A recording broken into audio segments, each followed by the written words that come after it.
This is who I was, but it's definitely not who I am. Welcome to Vegas Prison Stories.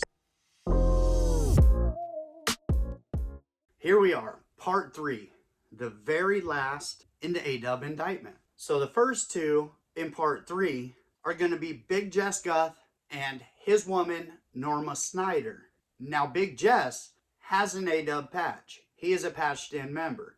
That's a fact. That's all over the news, undisputed. His woman, obviously, not. For his part in the indictment, Big Jess is charged with 2 counts of racketeering, 4 counts of trafficking in a controlled substance, and 2 counts of sales of a controlled substance. Now, his lady, she's been charged with 2 counts of racketeering, 4 counts of sales of a controlled substance, and 6 counts of trafficking in a controlled substance. How this all ties in, I'm not really sure. Probably phone calls, maybe witnesses.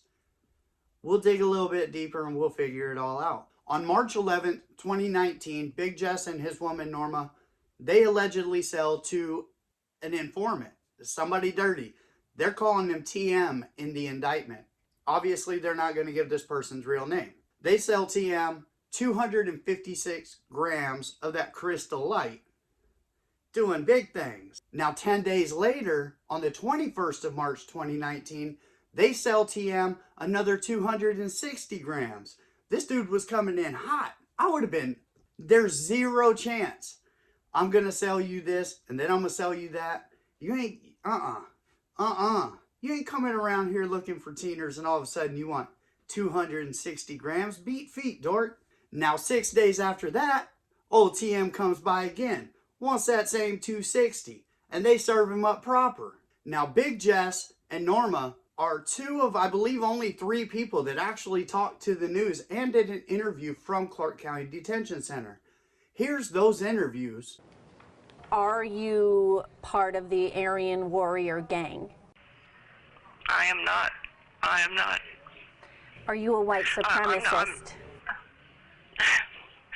Ma'am, my daughter is, I have a 23-year-old daughter who's half black, half white. The majority of the people on this indictment have fallen out with the gang over so much time. Were you part of that gang in prison? I'm not going to speak on this without an attorney. Were you dealing drugs out of your home? I'm not going to answer any of these questions. They're charging me with trafficking.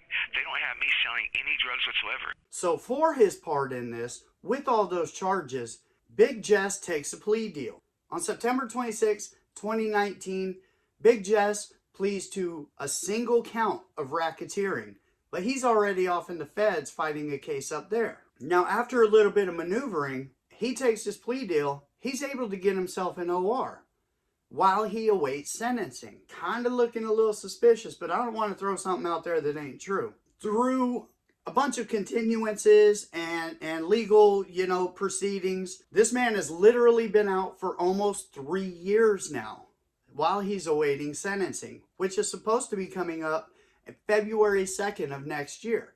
So we'll see how that goes. I tried to reach out. The dude, I don't know. I wouldn't want to talk to me either, bro. I get it. Now, he's 41 years old. Obviously, whereabouts unknown, but he is not locked up right now. He's awaiting that final sentencing. It's funny how that final sentencing is coming right after the trial of Lil Dog and Coco. For her part in this, Norma Snyder took a plea deal on August 13th, 2020. And she pled guilty to 1 count of attempt racketeering. And she got herself a 4 to 10. So, old girl, she got broke off with a 10-piece. Meanwhile, her hubby or boyfriend or whatever they were, he's out there just, sentencing? All these big charges? Bro, come on. Come on now, Big Jess. After seeing the video, come on, bro.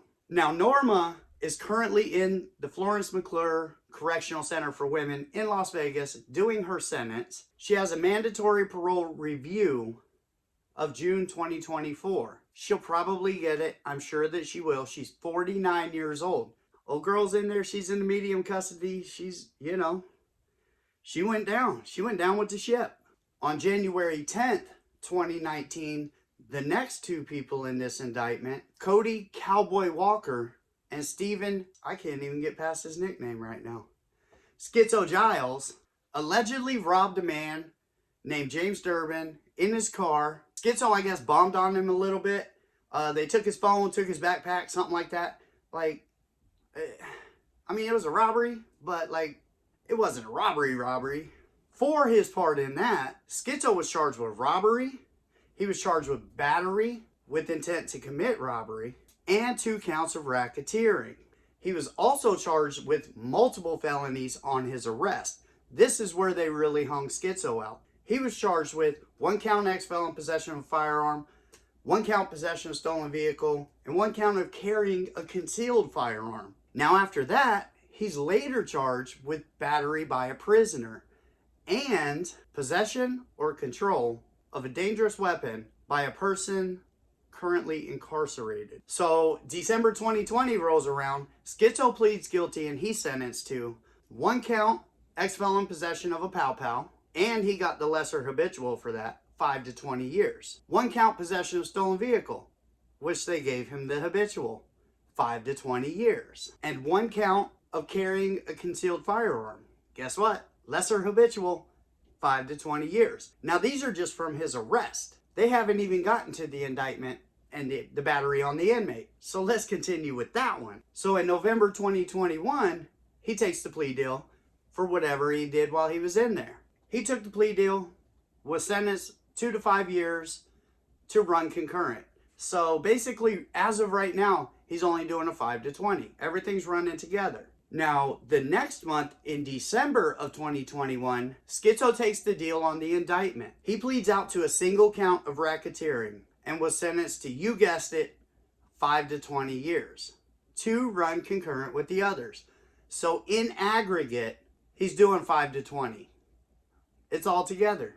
Schizo has a mandatory parole hearing in December of 2025. The fact he's in close custody in High Desert right now does not bode well for if he'll make his first parole or not. Usually, if you're banging, you're getting put up in close custody, in the hole basically, and it's not looking good for you. He has an expiration date on this of May 2031. The man's 30 years old. If he doesn't get any more charges while he's in there, he'll be out at least by the time, you know, he's 41 years old. Now, Cowboy Cody Walker, his crimey, he got charged with 1 count of burglary, 1 count of burglary while in possession of a weapon, and 1 count of racketeering. Now, he also had 2 burglary charges on the outs that they had charged him with outside of this indictment. In January 2020, for his part in the indictment,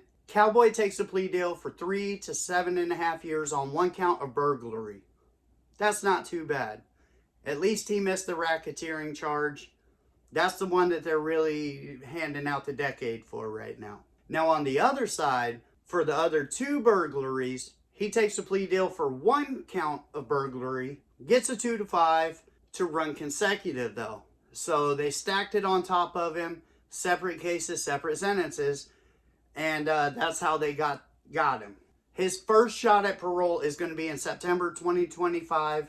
He's on the medium yard in High Desert right now. So it's possible that he could be out, 2025. His expiration date is March 2026, actually.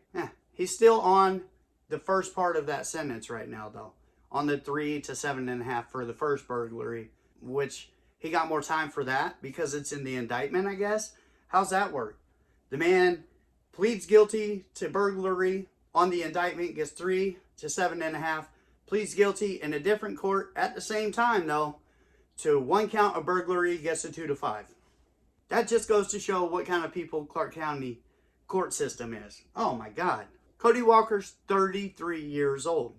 Now this next one is a little more interesting. On January 17th, 2019, Dorothy Dot Mitchell was allegedly arrested with 65 grams of that crystal light. Somehow they've linked her into this. I don't understand. It had to be through phone calls. Maybe she copped from one of them, and that's how they tied it all in together, because she called them like, hey, I need such and such. But even then, why is she on this indictment? She's not a part of a criminal organization. She's just out there copping dope from somebody that is. That's craziness. So they charge old Dot with possession of a controlled substance with intent to sell and 1 count of racketeering. Like she's out there doing big things with them. Like she's doing... It just... This poor lady, she's getting railroaded. I mean, I won't call her poor lady. She's out there doing what she was doing. But Jesus Christ. What gives? In November 2019, Dot took a plea deal. And she was sentenced for 1 count of possession of a controlled substance with intent to sell. And she was released on her own recognizance to await sentencing. Now, the exact details of that sentencing or that plea deal are unknown because it's sealed. But right underneath that, I caught this little bit. It shows an agreement to testify. Dot. Ooh, Dot. Come on, Dot. She is going to go up for sentencing October 4th, 2022. But through legal wrangling, I'm pretty sure that they'll somehow put that off to, say, February of next year. How convenient, after Coco and Lil Dog go on trial. Don't be doing that, Dot. Don't be connecting the dots, Dot. Ooh. I know, I'm fired. Fuck it. Dot, her whereabouts are unknown. She's 43 years old. Whew. Might be time for a career change there, Dot. Next up, Jack Baisden. He was charged with possession of a controlled substance with intent to sell. The guy has absolutely nothing to do with the A-dubs. This dude is not an A-dub at all. At all. Now, on September 11th, 2019, he takes a plea deal for sales of a controlled substance in which he gets 5 years probation. In February of 2020, he then blows that probation and goes on the run, which I can completely understand. He finessed his way into some probation, saw that he was going to be subpoenaed, probably in Coco and Lil Dog's cases, decided I ain't going to no court date, I'm taking off. I actually did that move when my friend Donnie was arrested. I finessed my way into probation and I took off on the probation to avoid having to testify in his case, which I was linked into. I'm going to tell that story next, actually. It's the Dottie's robbery story. Now, Jack Baisden, whatever his name is, on the run Jack, Happy Jack, he's 57 years old and whereabouts are unknown, and I'm not going looking for him. Run, Jack, run. Now, Kevin Stubbs has been really hit hard in this indictment. They got this man, and I'm going to have to look down to read it. Everybody always asks what I'm looking down at. Like, I'm looking down at my iPad right here because it's got all the factual notes, because your boy's, probably legally brain dead most days. And there's zero chance, that I would ever remember all of this. Who got sentenced, how long they got, and the dates that it happened, and how many charges. I'm not a fucking robot. With that being said, poor Kevin Stubbs, they busted his ass really good. They got Kevin Stubbs on 1 count of assault with a deadly weapon for pointing a gun at someone and threatening to shoot him. It happens. 1 count of carrying a concealed firearm. Boy, they like that one. 2 counts trafficking a controlled substance. 12 counts of forgery of a credit or debit card. 9 counts of possession of a document or personal identifying information. 1 count of establishing or possessing a financial forgery lab. And 1 count of racketeering. That's 27 felonies. That's a rough one right there.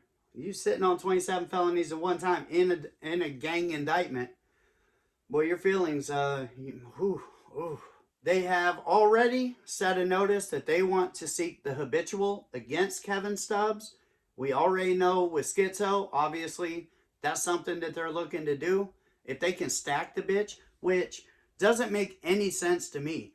If you sentence somebody for being a career criminal and they get the habitual or the bitch, say you give them 20 to life. How can you give him 20 to life on each separate charge? That's ridiculous. The habitual should be an all-encompassing. We caught you for all this stuff. You're obviously a bad guy. You're a criminal. You're a career criminal. Here's your 20 to life. See you in 20 years. Instead, they can stack them, and then, they can give you a separate bitch for each charge and stack them on top of each other too. You end up with 80 to life for making credit cards and selling drugs. It's insane. Now, Kevin Stubbs is set to take a plea deal next month. When he does, I will come out. I'll talk about it. I'll say what he took. Kevin Stubbs, I'm pretty sure is keeping it 10 toes down. That dude is, obviously, he's gone this far. The dude ain't telling. Now, he's currently in the feds. I believe he was just sentenced in the feds too. So I'm going to get a hold of that paperwork and see what that was all about. Kevin Stubbs, 35 years old. And he'll probably be lucky if he's out by the time he's 47 years old. That's about where I would put that. Now, this next poor sap right here, Michael Sully Sullivan. Absolutely not an Aryan Warrior. 1,000,000% not an Aryan Warrior. He has done a bunch of time. I'll give him that. But, come on, bro. Doing too much. For his part in this, of course it has to do with all the drugs. He was the dope man on the outs. Oh, yeah. I sold some dope, yeah. I ain't never been in a gang my whole entire life. You're not a white supremacist? Not at all. Do you have any tattoos associated with the Aryan Warriors? Not at all. Sully got 1 count of possession of a controlled substance with intent to sell. Second offense, when he sold 145 grams to who else? TM. TM was out there setting everybody up. Jesus Christ, TM. Slow down, bro. Just single-handedly taking everybody down with your testimony and your controlled buys. Jeez. Now, when they raided his house, he had himself a little Smitty Wesson, Pow Pow, the small handheld kind. And he had himself a Magnum Pow Pow. You know, the big kind. So they charged him with 2 of those. They charged him with attempted ex-felon possession of a Pow Pow and 1 count of racketeering. It has to go back to phone calls, I'm guessing. Anybody who dealt with these men over the phone ended up in this indictment. It's insanity. On October 15th, 2020, old Sully took himself a plea deal. Now, Sully pled guilty to 1 count possession of a controlled substance with intent to sell. Not the second one, though. And he got himself a 2 to 5. That's kind of a sweet little deal. Kind of almost too sweet. And 1 count attempt ex-felon possession of a Pow Pow, which he got himself another 2 to 5 to run concurrent. So old Sully got caught selling to the informant 145 grams, 2 bangers on him, 2 to 5. Old Sully's out right now. He's on parole. He's 54 years old. And not only that, his parole expires in like a couple of days. This dude's going to be free. Hey, whatever. Not my fucking business, but Jesus Christ, Sully. You was doing it out there, huh? Next in the indictment is Gary Elmore. Now, he was charged in the indictment with a single count of racketeering. Figure that out. Nothing else. 1 count of racketeering. Like, they just say, hey, you, come here. You're in this indictment. 1 count of racketeering for this guy. Now, this man, he's got himself a little bit of history. I ain't gonna lie. On May 19th, 2020, he put in for a hearing for compassionate release for COVID. The judge told him, there's 0 chance I'm letting you out on OR. I am not reducing the $250,000 bail that you have. And here's why. You are a 10-time felon. You have 33 arrests and 12 failure to appears. There's 0 chance we're letting you out. Take your compassionate release and put it where Wes Watson hides his paperwork. Now, on September 25th, 2020, Gary Elmore managed to make $250,000 bond. The judge brought him in. They did not release him. The judge had to see him on the 1st of October, about a week after he posted bond, to start digging into how did he make this bond. They start asking him who his friends are that posted the bond. How do they know him? How long have they known him? All that. Gary kept it 10 toes down. Eventually, they had to release him. They were looking for fraudulent paperwork on any of it so that they could keep this man in there. But he gets out. Now, sadly, on February 3rd, 2022, earlier this year, Gary Elmore was gunned down in California, just southwest of Perry, California, kind of in a rural area. Don't know why he was out there. He was on bond. Not gonna, even speculate. There have been 0 arrests in that case. That is an open case. May he rest in peace. I know he has kids and all that. And the dude, has done a ton of time. And that's wild, though. What was he doing in California? Gary Elmore was 55 years old. Finally, the last one. Todd Brewster. Now, Todd Brewster, they hit him pretty hard, too. So we're going to go ahead and look at those. Here we go. 2 counts of establishing or possessing a financial forgery lab. 3 counts trafficking a controlled substance. 2 counts of possessing a forged instrument or bill. 10 counts of possession of a document, personal identifying information. 3 counts of possession of a debit or credit card without the owner's consent. Nailed that one. I messed that one up last time. 1 count of forgery. 3 counts of forgery of a debit or credit card. 2 counts of ex-felon possession of a pow-pow. 1 count possession of a controlled substance with intent to sell. And 1 count of racketeering. They busted this dude's head for everything they could in this indictment. We're talking drugs, credit cards, fake bills, pow-pows. Jesus. Todd Brewster pled guilty in this indictment to 1 count establishing or possessing a financial forgery lab, and 1 count of trafficking in a controlled substance. Now, he's awaiting sentencing on this. He's also got some Fed stuff going on. He's currently being held in the Feds in Pahrump on another case. We'll see how that ends up. I'll give you more information about him, just like in the other cases, as they come out. Coco, Lil Dog, Todd Brewster, and so on and so forth. Kevin Stubbs. So there's like 5 or 6. Well, Jess got, and so maybe there's about 7 that still have yet to be sentenced. And as they're sentenced, I'll obviously make a video and we'll put it out there. Now, Todd Brewster's 40 years old. He's looking at a laundry list of charges, and we'll see how that goes. As you can see, they tied everybody and their next door neighbor into this. I mean, they went after every dope man they could. They went after, everybody. If you were out on the streets and they thought you were an A-dub and, you beat this dude up and took his backpack, you're in the indictment. That's how they get down. Finally, we're done with this A-dub indictment. That was a long one. 23 people is a grip. I'm going to make a video putting out all the paperwork. I don't know. I'll put some music to it. I'll just put the paperwork up. If anybody's interested in that, I will be scratching out any victims' names or anybody that is telling. You know what I'm saying? I'm not trying to put people out like that unless it's common knowledge. I don't want to be a part of exactly that, So I do have some paperwork where the girl was telling in the A-dub indictment. She kind of says how she's tied into the A-dubs familially. So I'm going to scratch out that person's name because I'm not trying to get his family, you know what I'm saying. Anyway, thank you for coming to Vegas Prison Stories. I hope you have an amazing day, and I'll see you next time.